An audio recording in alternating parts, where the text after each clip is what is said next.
Sid, let's play percentage game, shall we? Chance that Vinicius Jr. won't be at Real Madrid at the start of next season.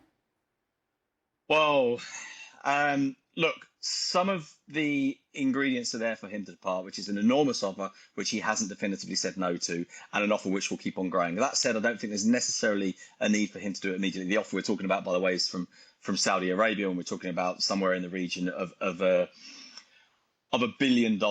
I think you have to do a little finger when you say that, Sid. Do I? Does that help? No, Sid! Come on! Austin Powers! Yeah, I $1 billion. So it wasn't close. It wasn't close enough to my mouth. Okay, It was a bit weird, to be honest. I don't know what it was. Well, anyway, dearie me.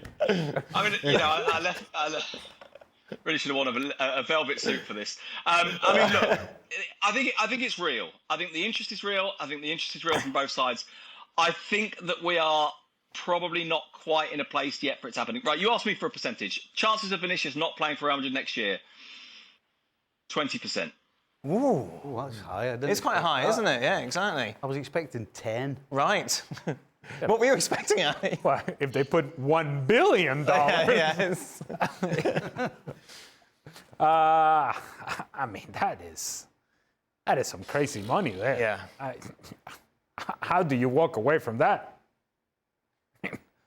How does anybody walk away from that? Right? If it is indeed a real offer, and if you're Vini Jr., what is it that would keep you at Real Madrid? What is it that would motivate you to stay at Real Madrid? What is it? Is it Ballon d'Or? Is that the motivation? Well, maybe.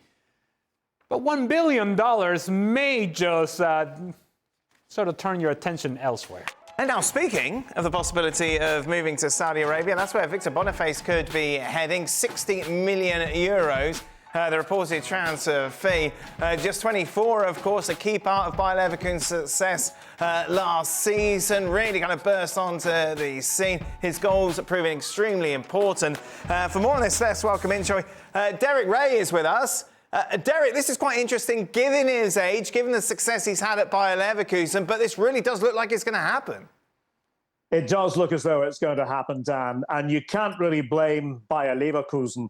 You mentioned 60 million euro, actually hearing that it could be north of that figure. So Al Nassr are very keen on him.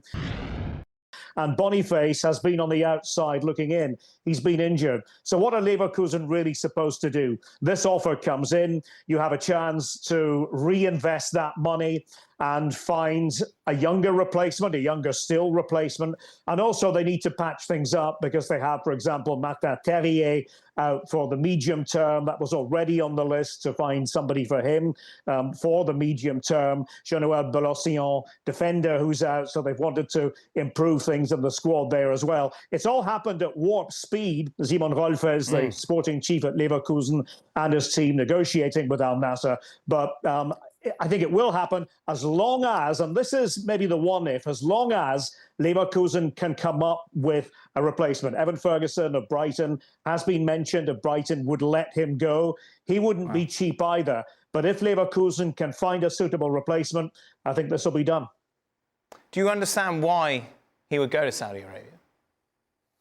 As opposed to another league, like maybe a more decorated league?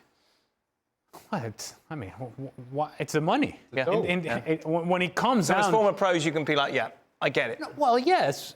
See, people sort of fall in love with this idea of being a romantic and thinking about what the professional player is prioritizes, and that, you know when they kiss the crest, they scored a goal and they kiss a crest. Yeah, that only lasts as long as you're actually paying that player what that player thinks is value.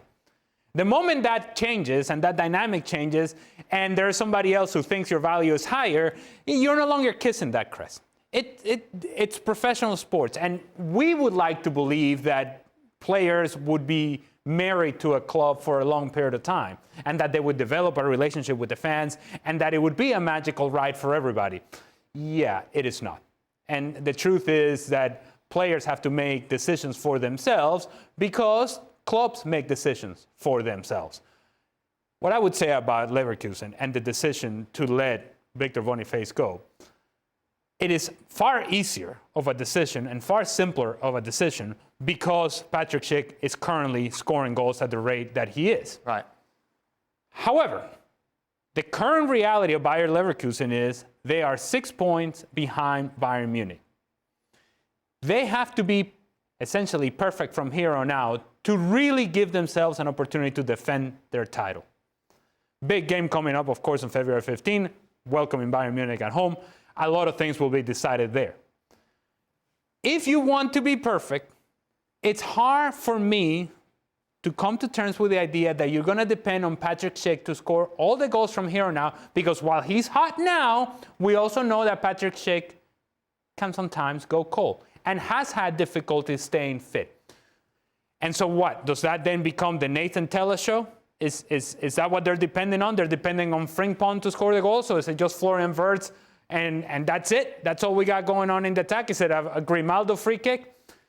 I think the options in the attack become limited for them once you go beyond Patrick Schick. And if Boniface is not there, then obviously you start to question where are the goals going to come from for Bayer Leverkusen. Is there any argument to say, look, when you're growing up, you want to go and win the Champions League? You want to go and compete at the highest level, and the Saudi Arabian League isn't that, and it's always going to be there for you, and maybe you should look at other options before this? Or is that just too romantic?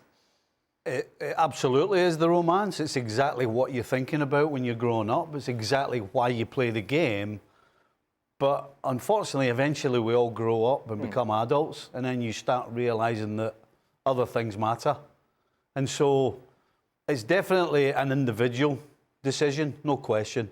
But when the amount of money is being put in front of you, it's very difficult to turn it down. And I would suggest that Boniface has had his fair share of injuries already, and he's only 24. And apart from the money, maybe he's thinking, do you know what, I maybe can't afford to turn this down because I might never get the opportunity again of getting anywhere close to it. And so off he goes.